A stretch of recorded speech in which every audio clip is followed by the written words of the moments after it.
우리가 매 주일마다 그리스도 그는 누구인가 이 주제에 대해 들었습니다. 그리스도는 우리를 죄에서 구원할 유일무이한 메시아로 구약 성경이 예언해 왔던 바로 그분이라는 것이었죠. 우리의 죄를 해결하시어 거룩한 하나님께로 우리를 이끌 궁극의 제사장이시며 타락하여 하나님을 알 수 없는 우리에게 하나님과 그분의 뜻을 계시하는 궁극의 선지자이고 우리를 마귀의 세력으로부터 구원하여 우리를 영원히 다스리고 인도할 궁극의 왕 중의 왕이 바로 그리스도, 그분이십니다. 그는 저와 여러분을 포함한 모든 인류의 유일한 소망이며 유일무이한 구주이십니다. 그래서 그의 오심은 모든 인류에게 가장 큰 기쁨이요 영광이 되어야 마땅하며 모든 인류는 그를 기뻐하며 영접해야 합니다. 그런데 그리스도께서 오신 첫날의 풍경을 기록한 오늘 성경은 모든 이들의 예상에서 빗나갑니다. 우리가 읽지는 않았지만 우리가 읽은 구절 바로 전은요, 그날의 세상의 풍경을 보여줍니다.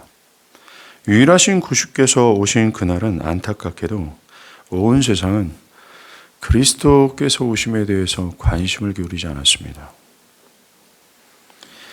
그 누구도 그분의 오심을 기억하지 않았고 심지어 몰랐습니다. 거대한 로마 제국은 자신들의 제국을 더 견고히 하고자 모든 땅에 허족하라고 지시했고 이스라엘 전역은 그 명령에 따라 무기력하게 자신들의 불편을 감수하고 호족하라 대이동을 했습니다. 이스라엘 정력은 정말 탐욕이 가득하고 억압 아래 있는 자들의 불평과 불만의 일상뿐이었습니다. 그 속에서 그 누구도 그리스도의 오심을 몰랐습니다.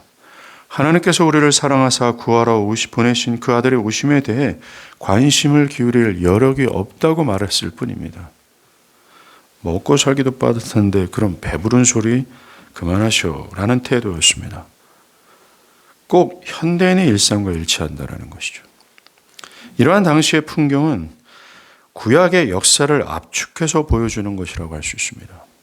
구약에서 하나님은 당신의 택한 이스라엘에게 여러 모양과 여러 선지자를 통해서 이스라엘을 다스릴 자를 보내겠다 약속하시고 또 하셨습니다. 구약의 모든 역사와 인물들 모두가 다 이 약속을 보증하고 예표할 정도로 하나님은 이 약속을 성취할 거라고 확고히 강조하셨습니다. 기억할 것은 이 약속은 그저 미래를 겨냥한 것만이 아니었습니다. 이 약속은 그 당시 이스라엘에게도 충분히 적용될 수 있는 약속이었다는 것이죠.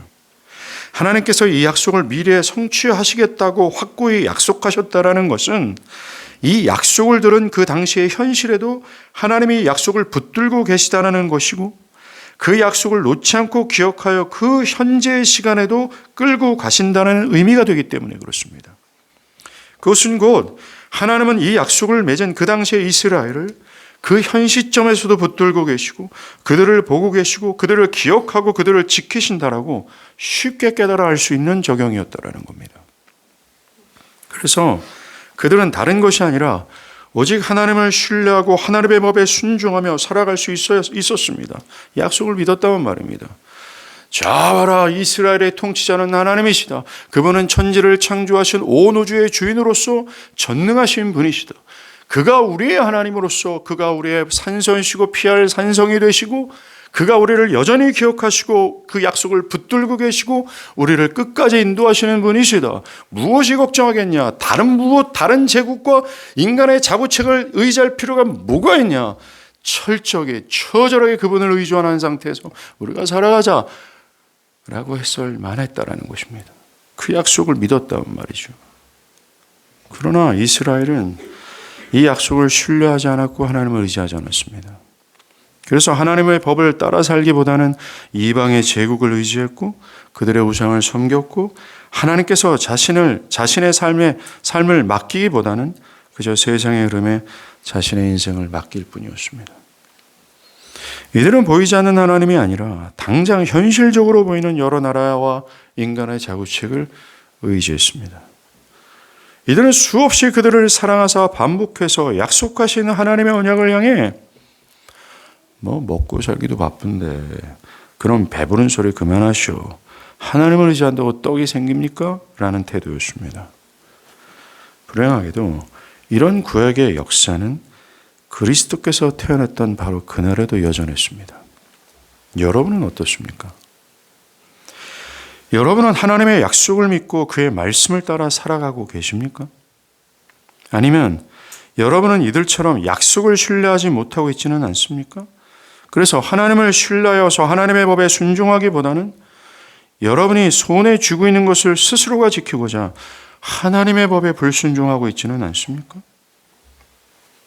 여러분, 우리 신앙의 진정한 여부는 바로 하나님을 믿는가 믿지 않는가로 갈립니다. 그 누구도 예외가 되지 못합니다. 천지를 창조하시고 아들을 주시기까지 우리를 사랑하시는 하나님의 약속인 뭐예요? 우리를 확고부동하게 언제나 어디서나 사랑하시고 인도하시며 공급하시겠다라는 약속을 참되게 믿는가 그렇지 않는가로 우리의 신앙이 거짓되고 위선적인 신앙이 되는지 아니면 참된 신앙이 되는지로 알립니다. 하나님을 따르게 되든지 아니면 하나님의 법에 불순종하고 나의 욕심에 따라 살아가게 되는지가 결정된다라는 것입니다. 철저히 약속을 신뢰하는가 그렇지 않은가로 말이죠.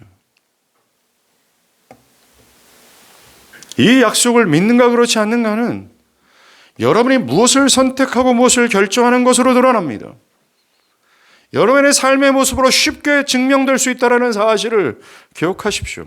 우리는 기독교 최초의 이단인 영주주의자들이 아니라는 것을 기억하십시오. 영주주의가 뭡니까? 내 마음과 육체를 따로 생각하는 것입니다. 내 마음은 하나님을 믿어요. 그런데 육체는 내 마음껏 살아가도 되는 겁니다. 라는 겁니다. 그것은 철저한 이단이었죠. 우리의 혼과 우리의 육은 철저히 분리되지 않습니다. 하나라는 걸 기억하십시오. 여러분의 내면이 하나님과 하나님의 약속을 믿는다면 여러분의 모든 보이는 삶은 그 약속에 부합된 삶의 모습을 나타낼 수밖에 없다는 것 기억하십시오. 우리의 내면은 하나님을 사랑하고 하나님의 약속을 믿는다고 하지만 우리의 삶에 선택하고 결정하는 것, 어디에 살고 누구를 만나고 어떤 직업을 택하고 이 순간 내가 무엇을 따라 살아가느냐는 여러분들의 행동의 모습을 통해 여러분들의 내면은 증명되게 됩니다. 기억할 것은 저와 여러분은요, 구약의 사람들보다 더 확실하고도 증명된 약속을 가지고 있다는 겁니다. 구약의 사람들은 미래에 있게 될 약속을 희미하게 볼 수밖에 없었지만 우리는 그 약속이 역사 속에서 증명되고 성취된 그 성취된 약속을 가지고 있습니다. 그리스도가 오심을 통해 그 약속이 증명되었고 증명된 약속을 가지고 있다는 거예요. 우리는 하나님은 이 약속을 버리지 않고 잊지 않으시고 결국 보존하시어 홀로 이 약속을 성취하는 분이구나. 아들을 보낸다 그랬는데 정말 보냈구나. 그 아들을 죽이면서까지 우리를 구원하신다라고 하는데 정말 그랬구나. 라고 이미 밝혀진 약속을 가지고 있습니다. 그러하게 우리는 말입니다. 현 시대를 살아가는 우리는 말입니다. 구약의 사람들보다 더 하나님을 신뢰할 수 있고 구약의 사람들보다 그 약속을 더 믿을 수 있어야 되는 것이 마땅합니다. 다윗보다 아브라함보다 더 분명한 믿음의 스탠스를 가지고 그들보다 피 흘리기까지 톱을 켬을 당할 것까지 정말 하나님의 뜻을 사수했던 믿음의 구약의 선진들보다 더 선명하게 하나님의 법을 따를 수 있는 것이 우리가 되어야 되는 것이 마땅합니다. 오늘 그리스도를 구주로 보내시겠다라는 예언의 약속을 역사 속에서 성취한 구조를 우리가 봤잖아요. 우리는 이 기록을 통해서 약속을 더욱 믿을 수 있고 하나님을 더 신뢰할 수 있다는 겁니다.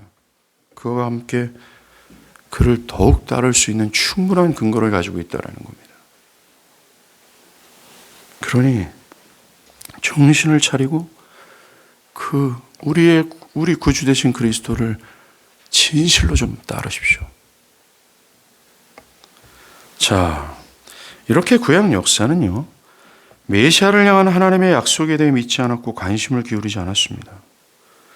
심지어 그리스도가 오시는 그날에도 사람들은 호족하느라 분주했고 로마 제국은 자신들의 왕국을 더 견고히 하고자 했을 뿐이었습니다. 이스라엘은 이방인이 다윗의 보좌를 차지하고 있었고 그 당시 종교 지도자들은 역사상 최고의 어두운 눈을 가지고 있었습니다. 정말로 여러 차례 제가 말씀드리지만 이 약속은 하나님 홀로 기억하셨습니다. 하나님 홀로 붙들고 계셨습니다. 그러시다가 때가 참에 당신의 약속을 역사 속에 홀로 성취하신 겁니다. 역사는 항상 이와 같았습니다. 우리의 회심도 거듭나 영원한 생명을 얻는 것도 모두가 다 우리로부터 시작되거나 우리가 기여하거나 우리가 구하지 않았음에도 불구하고 하나님은 우리를 사랑하사 하나님이 홀로 전적으로 하셨습니다. 우리의 모든 계획은 스스로 존재하시고 그 무엇에도 의존할 필요가 없으신 오직 하나님이 하신 것으로 성취됐어요. 기독교는 항상 이런 식입니다. 하나님은 홀로 당신의 역사를 성취한다라는 거죠. 그래서 기독교 영역 안에는 모든 사람들이 바울이 말하는 것처럼 우리를 자랑할 수 없다라는 것입니다. 절대로 한치도 눈빛과 표정과 그 입술 하나도 교만할 수 없다라는 것입니다. 우리는 철저히 홀로 성취하시는 그 하나님을 인정할 필요가 있다라는 것이죠. 여러분들, 하나님이 홀로 성취한다라는 것은 그분이 홀로 성취할 수밖에 없기 때문입니다. 이것은 인간의 힘으로 지혜로는 불가능하다는 말이고 이 하나님의 역사는 하나님의 힘과 지혜로만 가능하다라는 말이죠. 그러니까 그 누구도 자랑치 말고 그 누구도 할 수 없는 자신의 힘과 지혜를 제발 포기하고 홀로 능히 하실 수 있고 또 하시는 은혜가 풍성하신 하나님께 나의 회심을 비롯한 영적인 변화와 인생의 모든 필요를 간구하길 바랍니다. 외로울 때나 삶의 위기에서나 요동치는 순간에서 모든 상황에서 말이죠. 지금도 말입니다. Right now. 지금도 말이죠. 오늘 그리스도의 오심을 전하는 것 또한 하나님이 하셨습니다. 여러분들, 이 소식이 처음 전해진 곳이 예루살렘 궁전도 아니었고 종교 지도자들에게도 아니었습니다. 이 소식이 처음 전해진 곳은 베들레헴 광야 들판, 한밤중에 그곳에서 양을 치던 목자들이었습니다. 베들레헴에서 양을 치는 목자들에게 말이죠. 여러분, 이들을 보면서 한 인물이 아주 빨리 연상되지 않습니까?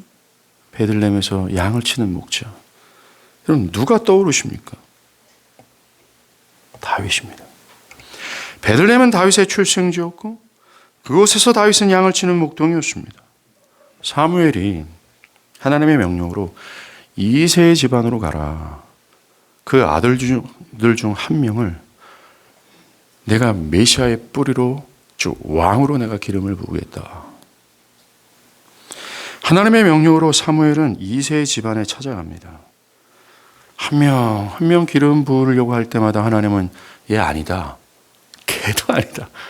라고 말합니다. 그러자 사무엘은 이새에게 혹시 여기서 빠진 아들이 있어? 라고 묻자 이새는 막내가 있는데 그는 지금 광야에서 양을 치고 있습니다. 라고 했습니다. 예, 그렇습니다. 오실 궁극의 메시아의 뿌리가 될 다윗은 양을 치느라 광야에 있었습니다. 다윗은 양을 치던 중에 부름을 받았고 양을 치던 중에 메시아의 뿌리가 된다는 소식을 처음 들었습니다. 여러분들, 이것이 오늘 성경의 기록과 정확하게 오버랩되지 않습니까? 베들레헴 들판에 다윗처럼 양을 치고 있던 목동들에게 다윗이 예표하고 있었던 메시아의 오심이 처음으로 전해진 것이 말이죠. 이것은 철저히 하나님의 의도된 계시의 역사라고 할 수 있습니다. 다른 데도 많은데 많은 군중들 앞에서도 아니고 화려한 궁전도 아니고 아무도 없는 깜깜한 밤중에 양들을 치던 베들레헴의 목자들에게 이 영광스러운 소식을 처음 전해졌던 이 역사는 철저하게 의도되고 계획했던 역사였다는 것입니다. 하나님은 베들레헴의 목동들에게 다윗의 뿌리에서 오신 예수의 탄생을 전하게 하심으로 다윗의 동네에 태어나신 예수가 다윗을 통해 약속되어진 바로 그분이라는 것을 의도적으로 밝히신 것입니다. 성경의 모든 기록은요, 철저히 성령께서 그리스도를 드러내기 위해 의도된 역사의 기록입니다. 오늘도 마찬가지입니다. 여러분들, 구약을 읽고 지금 이 부분을 읽은 독자들은, 신실한 독자들은 베들레헴의 목동들에게 나타나 기쁨의 소식을 전하는 이 기록을 보면서 아주 빨리 연상했을 겁니다. 아, 그가 오셨구나. 다윗을 통해서 약속하신 궁극적으로 우리를 다스릴 그 왕이 오셨구나 라고 깨달을 수 있습니다. 신실하게 진지하게 성경을 읽고 있는 독자들이란 말입니다. 또 한 가지 생각할 것이 있습니다. 베들레헴은 여러분들 그 예루살렘 성전이 있는 이스라엘과 가장 가까운 동네인데, 그 당시 성전에서 희생제물로 사용되었던 대부분의 양들이 이 베들레헴 이 들판에서 대부분 공급되어졌습니다. 베들레헴 언덕에서 자라나는 풀들은 양들에게는 최적화된 것들이어서 이곳은 1년 내내 목자들이 밤낮 없이 양을 치던 그런 곳이었습니다.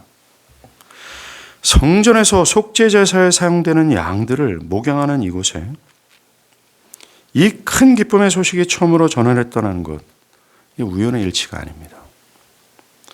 그것은 다윗의 혈통으로 오시는 왕 중의 왕이 이 속죄 양들이 예표했던 진짜 화목제물로서 오셨다는 것입니다. 그의 백성들의 모든 죄짐을 짊어지시고 그들이 받아야 될 모든 죄값을 대신 받으심으로 그들을 자유케 할 고난받으시는 왕이라는 사실을 이 역사를 통해서 보여주는 겁니다. 그렇습니다. 이 메시아는 자신의 고난과 죽음으로 당신의 백성을 구원하시는 분이시라는 겁니다. 이렇게 그날의 모든 배경과 벌어진 모든 사건, 이 모든 것은 구약이 말하고자 했던 궁극의 메시아 그리스도가 오셨다라는 사실을 그림을 통해 증거하고 있는 겁니다. 그분이 왔다라는 거예요. 그날의 천사들은 이 그리스도의 오심이 모든 이들에게 큰 기쁨의 소식이라고 말합니다. 오늘 본문 10절과 11절이죠. 내가 온 백성에게 미칠 큰 기쁨의 소식을 너에게 전하노라. 오늘 다윗의 동네에 너희를 위하여 구주가 나셨으니 곧 그리스도 주시다 라고 말합니다. 그날 벌어진 모든 사건은 구약 성경 전체가, 여러분들 마틴 루터의 말을 빌리면, 그것을 의역하면 구약 성경을 꽉 짜라. 그럼 한 방울의 물방울이 똑 떨어질 건데 그게 바로 그리스도다라고 말합니다. 예, 구약 성경 전체는 이 한 분만을 지목했습니다.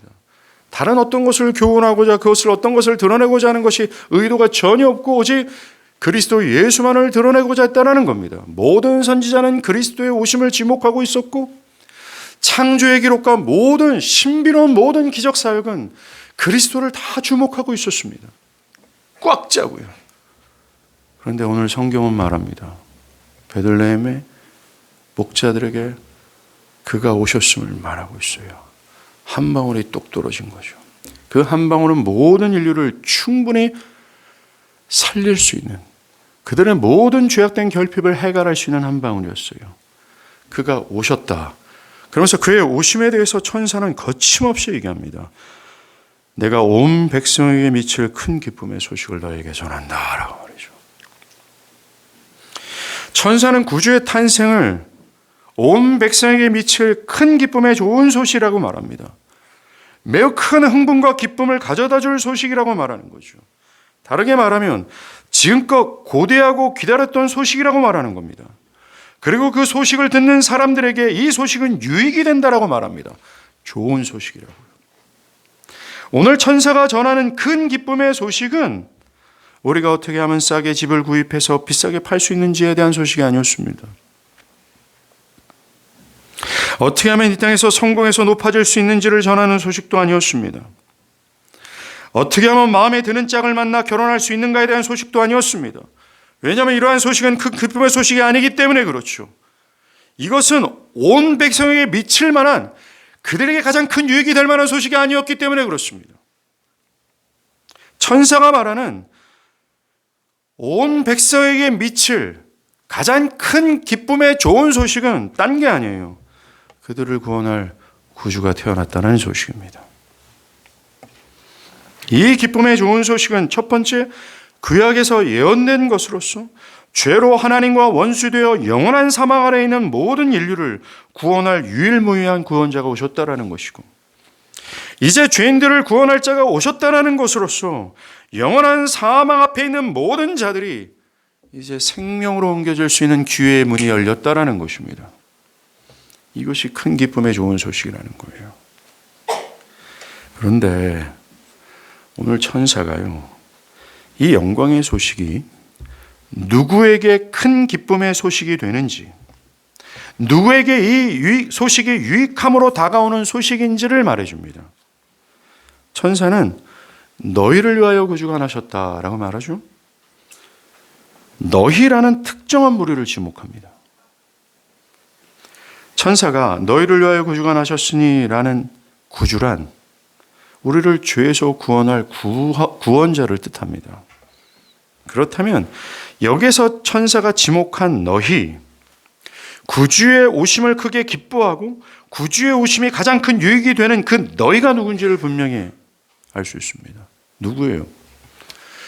누구가 바로 너희입니까? 즉 누가 흥분되고 구주의 오심이 흥분되고 가장 큰 기쁨과 자신에게 가장 큰 유익이라고 들을 만한 그런 존재, 그 너희가 누구인가라는 거죠.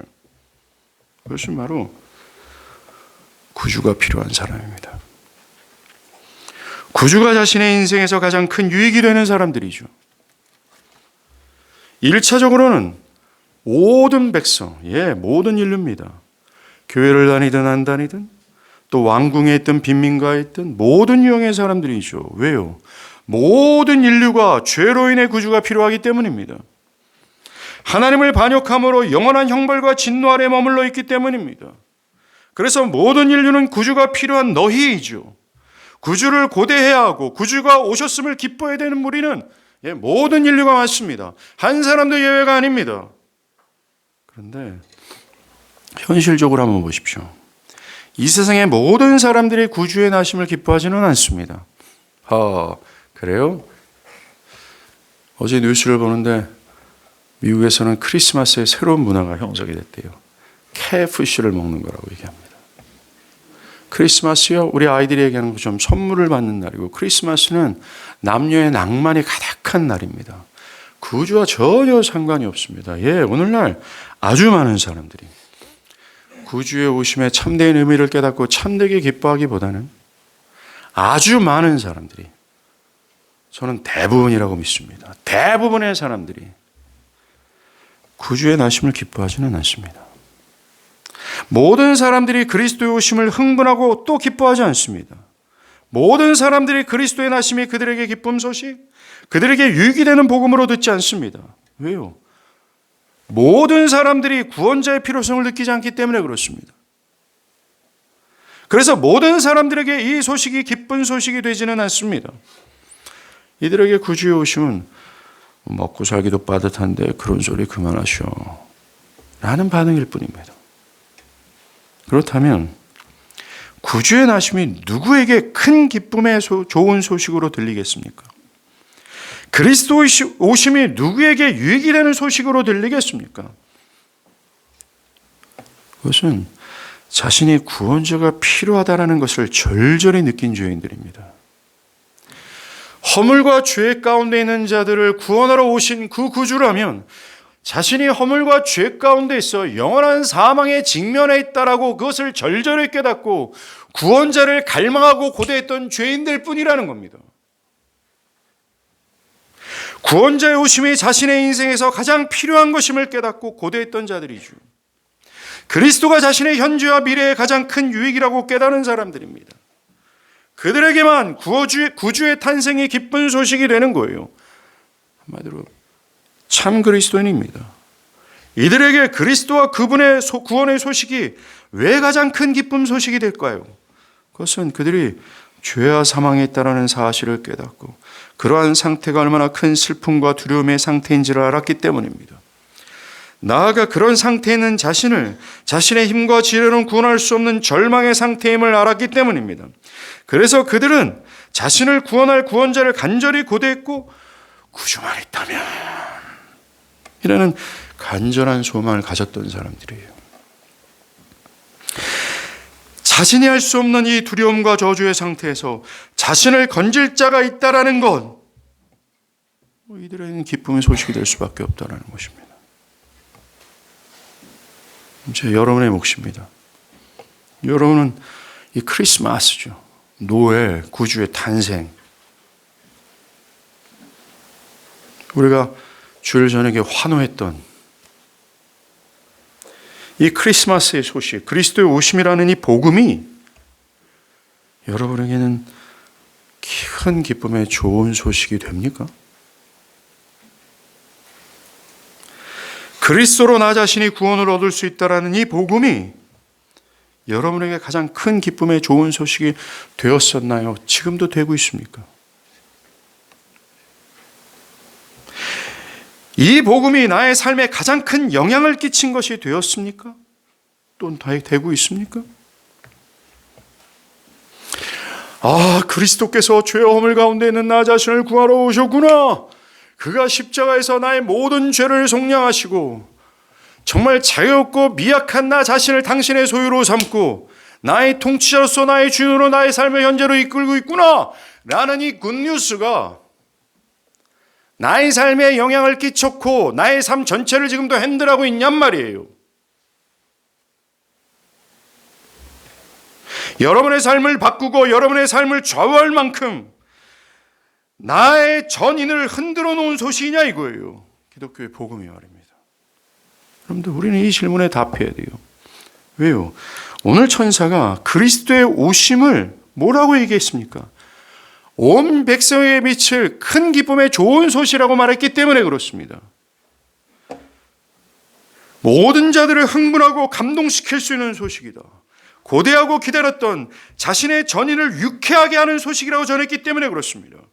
여러분들, 기독교 복음은 단지 사변적 죽은 지식이 아닙니다.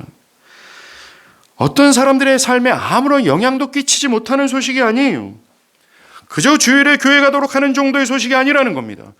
이거는 큰 기쁨의 좋은 소식이에요. 만약에 이 큰 기쁨의 좋은 소식이 나에게 정말 나를 흥분시키고 내가 고대했던 소식으로 와닿아 나 자신의 삶의 전체에 영향을 주고 지금도 나의 삶을 좌우하는 소식으로 좌우한다면 그는 현재 구원을 누리고 있는 자가 맞습니다. 만약에 마귀의 여러 가지 시험으로 인해서 이 복음을 능히 나를 유쾌하게 하고 흥분케 하며 나의 삶을 좌우해야 될 그런 소식의 힘이 연약해져 있다면 하나님께 간구하십시오. 이 소식은 큰 기쁨의 좋은 소식이기 때문에 그렇습니다. 정신을 차리고 다시 한번 성령의 도우심으로 내 영혼 안에 이 복음의 불꽃이 다시 타오르기를 간구하십시오. 그러기 위해 주님이 오셨습니다. 그러하게 참되게 회심한 참 신자라면 이 소식은 참 기쁨의 좋은 소식이 될 겁니다. 이와 같이 기독교 복음은 오직 자신이 죄와 사망에 있다라는 사실을 깨닫고 그런 죄인임을 깨닫고 간절히 구원을 사모했던 참 신자들에게만 기쁨의 소식이 됩니다. 이들에게만 그리스도의 소식, 복음이 가장 큰 기쁨의 소식이 된다는 거죠. 예를 들어서 여러분들, 우리가 일제강점기라는 역사의 시간이 있지 않았습니까? 평생을 나라의 독립을 위해 투쟁을 하다가 체포되어 사형을 언도받고 옥고를 치르고 있는 독립투사들이 있다고 생각해 봅시다.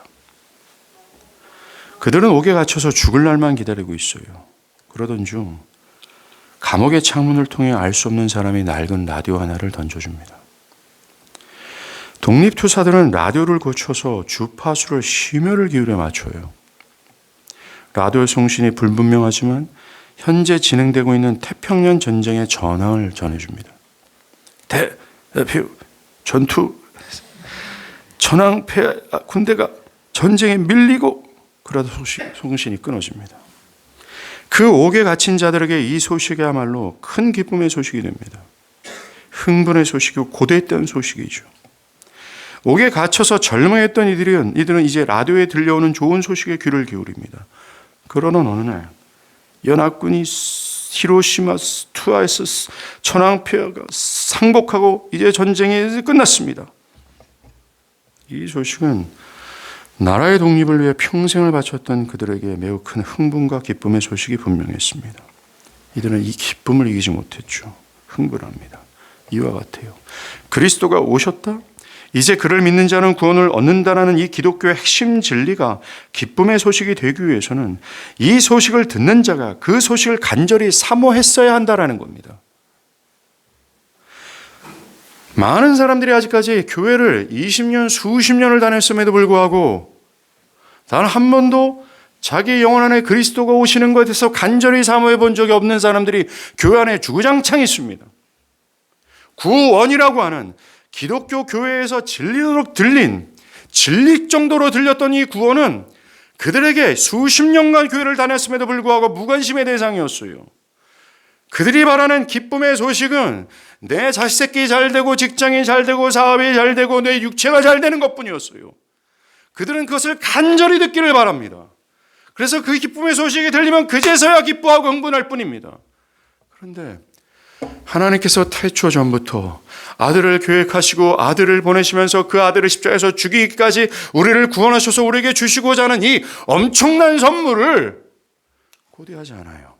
그래서 그들은 이 소식이 기쁜 소식이 되지 못하고 있습니다. 불행하게도. 크리스마스가 됐음에도 불구하고.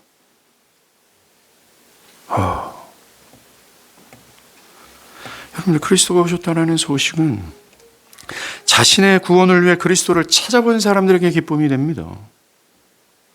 또 그가 우리의 모든 죄를 짊어지시고 죽음으로 우리를 완전하게 속량하셨다라는 이 소식은 죄로 인해 괴로워했고 구원을 학수고대하는 자들에게 기쁜 소식이 됩니다.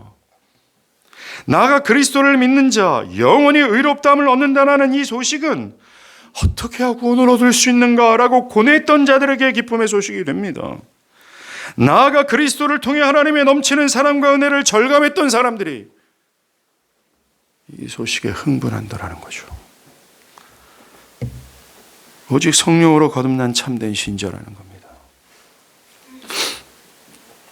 이 신자에게 나를 구원할 메시아가 오셨다라는 건 유앙겔리온, 굿뉴스, 복음이라고 말하죠. 그것이 됩니다.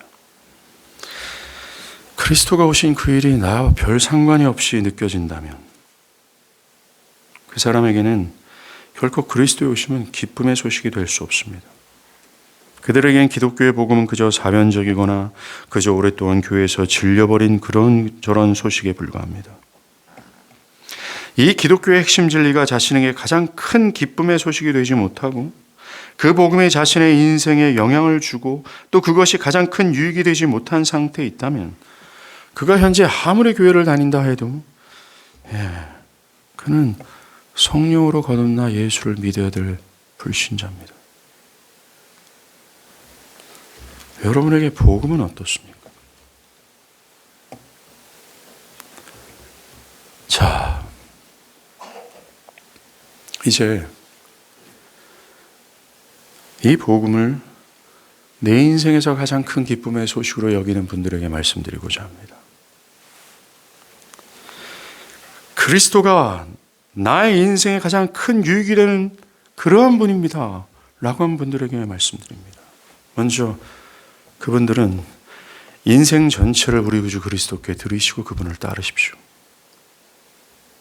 여러분의 시간과 물질과 현재와 미래를 다 그분께 양도하고 그를 따르십시오.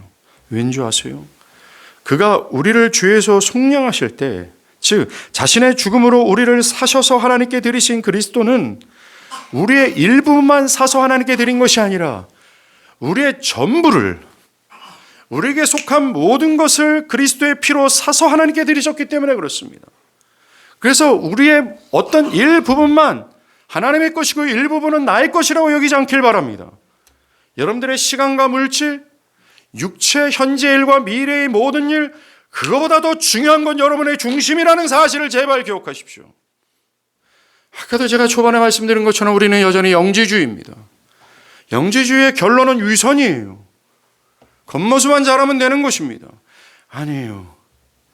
우리 구주께서 이 땅에 오셔서 우리를 죽음에서 속량하실 때 우리 전부를 다 사서 당신의 소유로 삼으셨다라고 할 때 우리의 것뿐만 아니라 여러분의 중심도 하나님의 것이라는 사실을 제발 기억하십시오.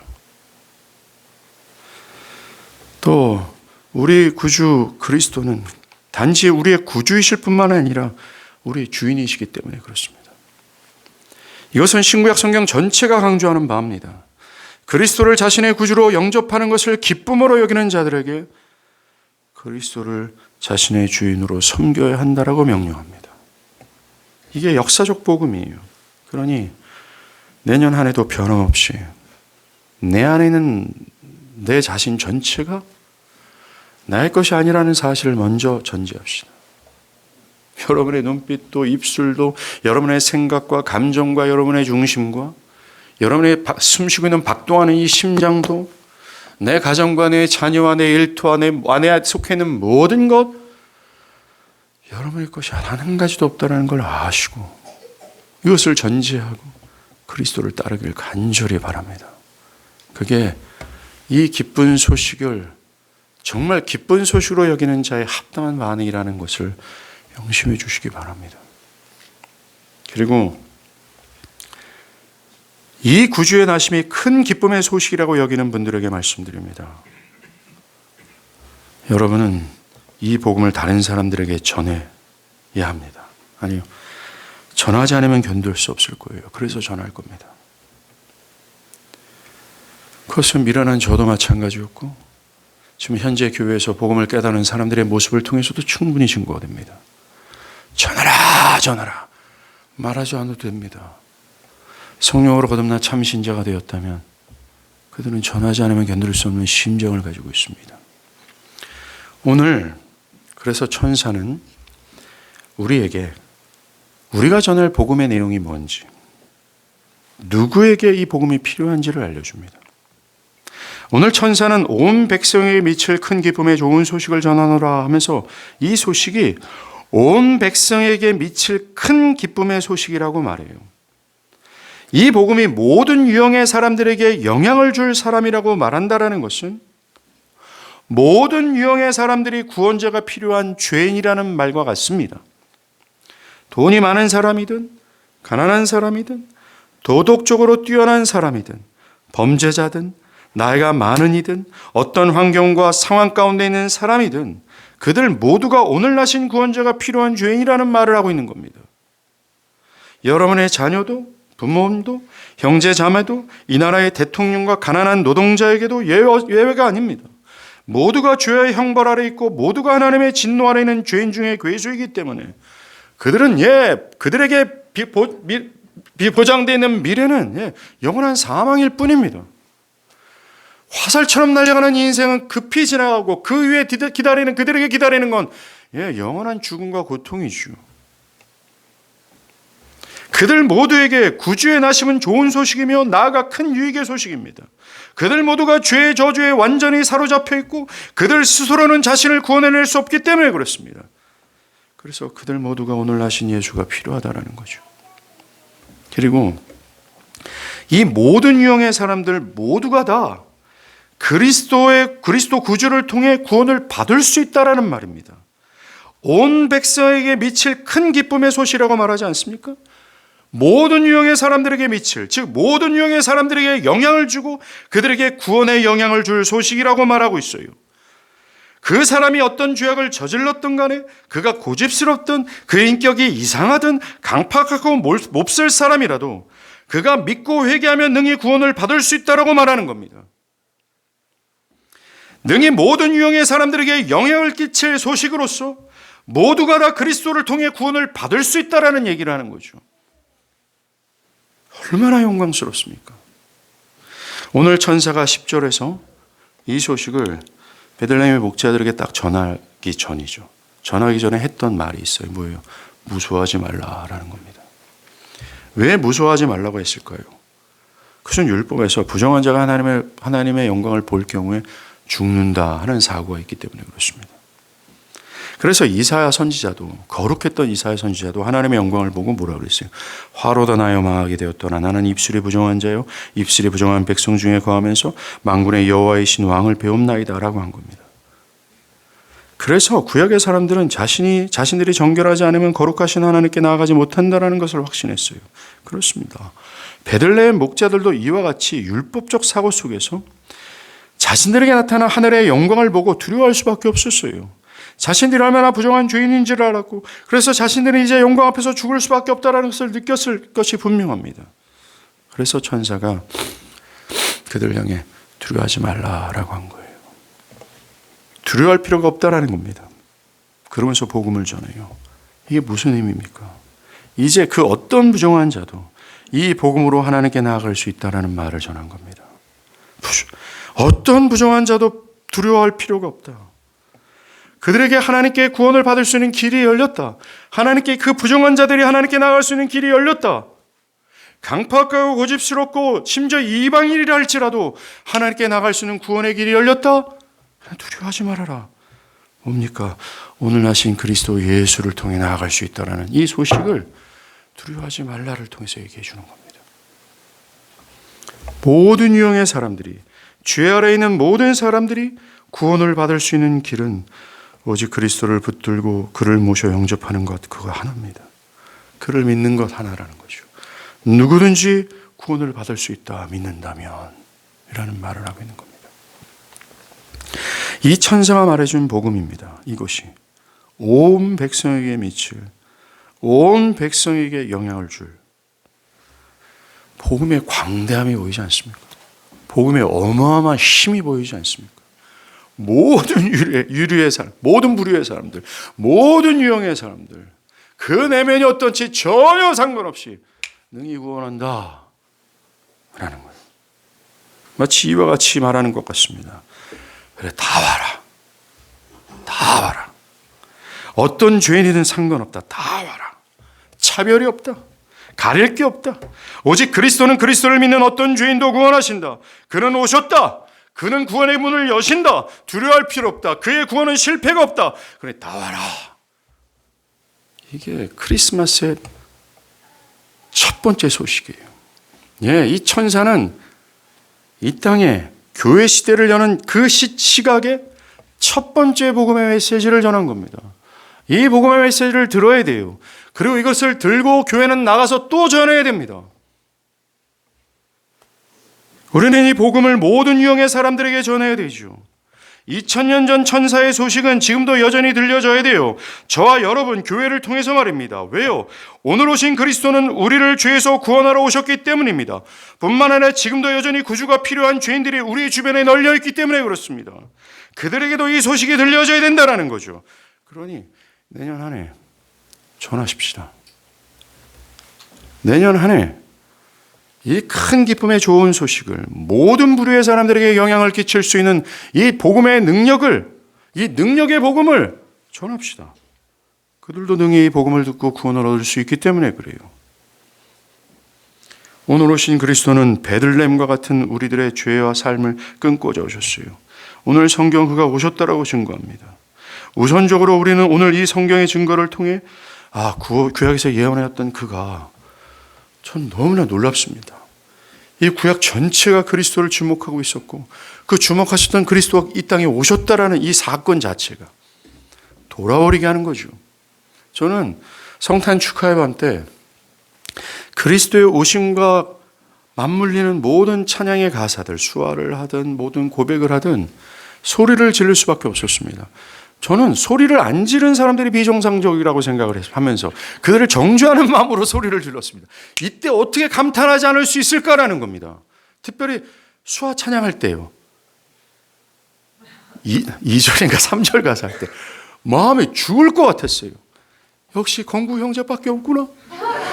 이 복음의 능력을 함께 동감하는 형제가 저 한 명밖에 없구나.